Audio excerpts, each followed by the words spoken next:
उतनी ही निजी भी है। हाल ये कि जीत हो या हार या हालात कैसे भी हों, दोनों एक दूसरे के मन की बात पढ़ लेते हैं। अरे मेरी जीत तेरी जीत, तेरी हार मेरी हार, सुन ऐ मेरे यार।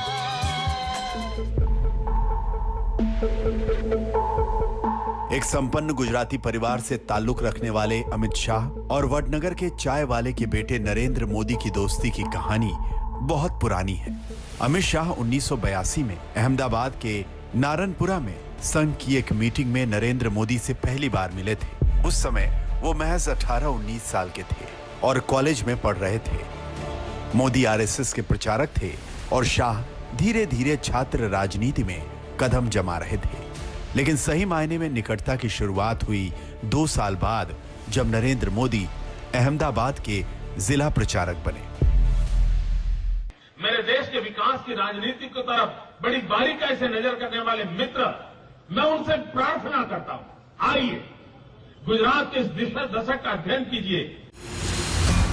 नरेंद्र मोदी को जब गुजरात बीजेपी का संगठन महामंत्री बनाया गया, तब उन्हें संगठन के विस्तार और मजबूती के लिए ऐसे युवाओं की जरूरत थी जो बूथ मैनेजमेंट से लेकर रणनीति बनाने में मददगार हों। अमित शाह मेहनती थे और उनके पास आइडियाज थे। वो काम को पूरा करने तक चैन से नहीं बैठते थे। अमित शाह का ये गुण मोदी को भा गया और आज भी भा रहा है। इस चुनाव के man of the match Amit भाई शाह है।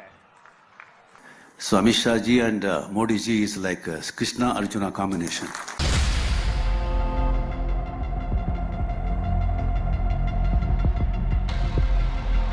नरेंद्र मोदी को अमित शाह के सियासी कौशल की पहली झलक तब मिली थी जब 1987 में अहमदाबाद नगर निगम चुनाव के दौरान नरेंद्र मोदी की रणनीति को परवान चढ़ाने में अमित शाह ने खून पसीना बहाया था।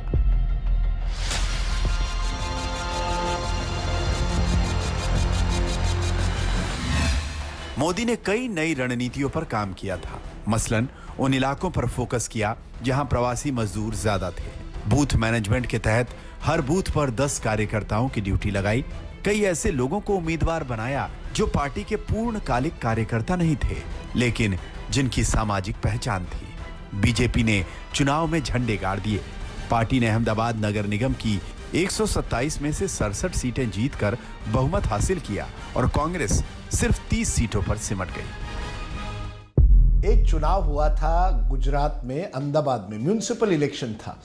86 या 87 की बात है। अब एक ऐसे समय में जहां गुजरात की राजनीति में कांग्रेस का पूरा एक तरह से वर्चस्व था, डोमिनेंट पार्टी थी। उस चुनाव में अमित शाह जी और मोदी जी पूरी तरह से उन्होंने बहुत मेहनत से वो चुनाव लड़ा और मुझे कहा गया कि जब यहां तक कि पोस्टर जो लगने थे वो एक साथ पोस्टर लगाते थे। अमित शाह स्कूटर पर थे और मोदी जी उनके पीछे बैठते थे और रात को वो जाते थे पोस्टर लगाने के लिए, क्योंकि तब ऐसा एक माहौल था कि केवल कांग्रेस के पोस्टर लगते थे छोटे छोटे नुक्कड़ गली में। तो नुक्कड़ गली में आप सोचिए, स्कूटर पर अमित शाह और पीछे मोदी जी बैठे पोस्टर की बैग लेके पोस्टर छपवा रहे हैं। तो मैं कभी कभी लोगों को कहता हूं कि आज आप अमित शाह जी को देखते हैं गृह मंत्री है या मोदी जी प्रधानमंत्री है, लेकिन उनकी शुरुआत वहां से हुई है। दरअसल अमित शाह की बीजेपी में सक्रिय शुरुआत मोदी ने ही कराई। एक इंटरव्यू में शंकर सिंह बाघेला ने कहा था, मैं पार्टी दफ्तर में बैठा था जब मोदी अपने साथ एक युवक को लेकर मेरे पास आए और बोले कि ये अमित शाह हैं, आप इन्हें पार्टी में कुछ काम दे दीजिए।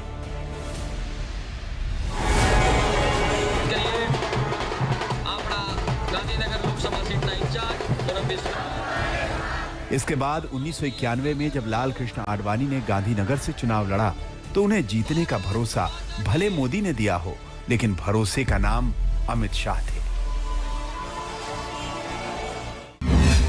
कहा जाता है कि अमित शाह ने मोदी से कहा था, आडवाणी जी से कहिए कि वो एक बार भी अहमदाबाद ना आए, तब भी उनकी जीत होगी।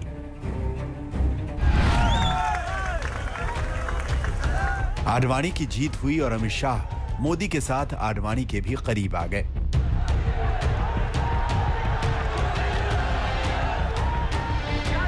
1995 से पहले तक गुजरात की सियासत में कांग्रेस का बोलबाला था। मोदी और शाह की जोड़ी ने गांव-गांव जाकर पार्टी को मजबूत बनाने का अभियान शुरू किया। उस वक्त दोनों सैकड़ों गांवों में गए। तब अमित शाह के पास एक स्कूटर हुआ करता था और मोदी अक्सर उनके स्कूटर पर पिछली सीट पर बैठे दिखा करते थे।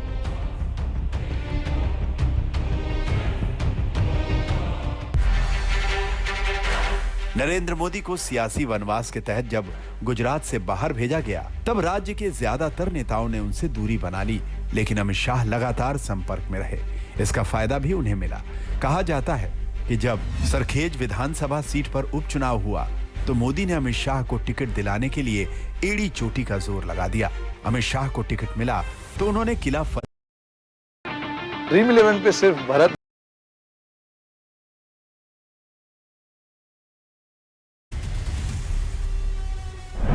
कार्यकर्ताओं का बहुत बहुत धन्यवाद।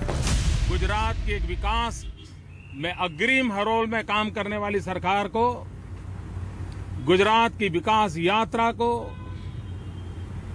अनेक संकटों को में घेरने का एक षड्यंत्र किया है, साजिश की है।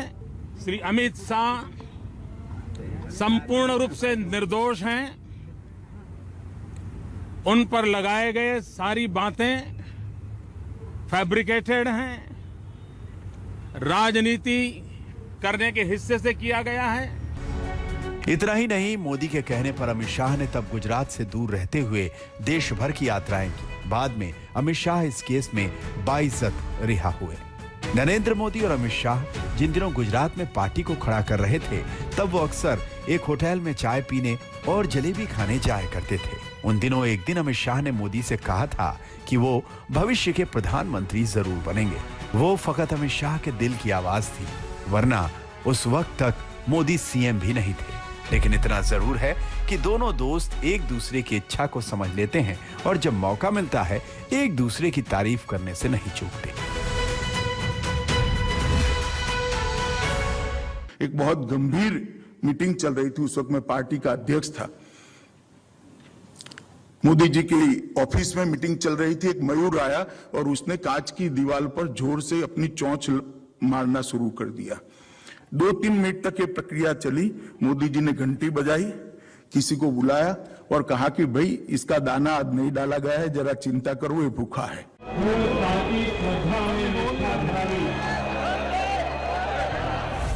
नरेंद्र मोदी जब गुजरात के सीएम बने, तब उन्होंने 37 साल के अमित शाह को गृह मंत्री तो बनाया ही, साथ ही 10 दूसरे विभागों की जिम्मेदारी भी दी।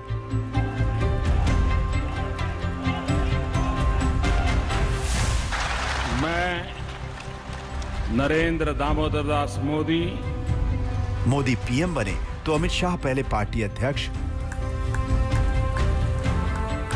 मैं अमित अनिल चंद्र शाह ईश्वर की शपथ लेता हूं कि फिर गृह मंत्री बने।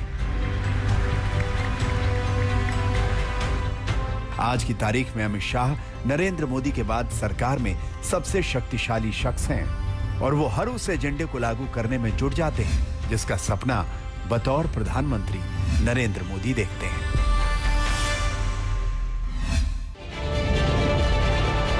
अमित शाह और नरेंद्र मोदी 40 साल से ज्यादा वक्त से दोस्त हैं। जब मौका लगे तब साथ किसी समारोह का हिस्सा बन लेते हैं और कभी मैच देख लेते हैं, लेकिन दोनों का लक्ष्य एक ही दिखता है और वो है पार्टी की विजय।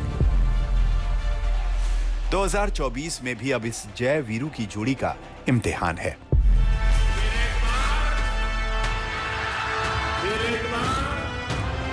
आज तक ब्यूरो।